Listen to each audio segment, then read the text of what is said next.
Now, phone companies are set to get a kick up the backside today from the government regulator. The Communications and Media Authority is releasing a report into service and complaints handling. Customers are not happy, but how much of it comes down to the call centre, especially when it's overseas. Yeah, I think the language barrier is a bit of a problem. It can be frustrating at times when you just want to get what you want, and it sort of seems to take twice as long as what it should do. And you can't understand what they're saying. You can't understand anything they're talking about. You know, you can warm to them. Depends if you need to sort something out or if they're trying to sell something. There's a big difference. If you're trying to sort something out, then you're willing to go ahead. But we've got no choice, have we, really? Well, should companies be forced to take your call locally? Brett Whitford is from the Customer Service Institute. Morning to you. Thanks for joining us. Have overseas call centres failed spectacularly? Look, we are certainly seeing a lot of pushback, as you saw from your viewers. You know, it's a big drama for the organisations now. I think they're starting to realise we've got 4,500 call centres in Australia, and they're probably doing better than the hundreds of thousands of people they've got overseas working for them. Look, accents seem to be a big complaint, but hey, Australia has so many accents. I suppose it gets down to the actual service and the cultural difference. Is that the biggest beef?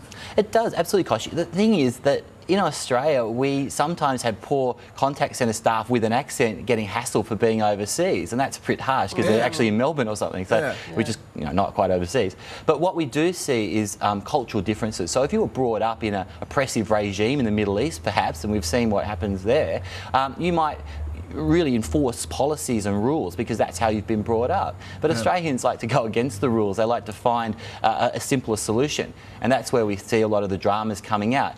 Even one company had this Say Yes campaign because they were so policy driven. Unfortunately, they'd say yes but wouldn't follow up. Okay. So it's changing.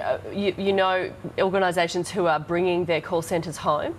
Absolutely, yeah. We've actually seen some of our banks are actually now bringing their contact centres back on shore, which is fabulous news for the Australian industry. Doesn't do much with our skill shortages. It is a profession, and people should start seeing it as a profession so that we can keep people in the industry. One of the other big problems is turnover. Overseas, some of the banks were experiencing 100% turnovers in their contact centre staff from overseas outsourced providers. So at least here we can try and make it a profession, make it something you're proud of, and people retain it because experience is a key.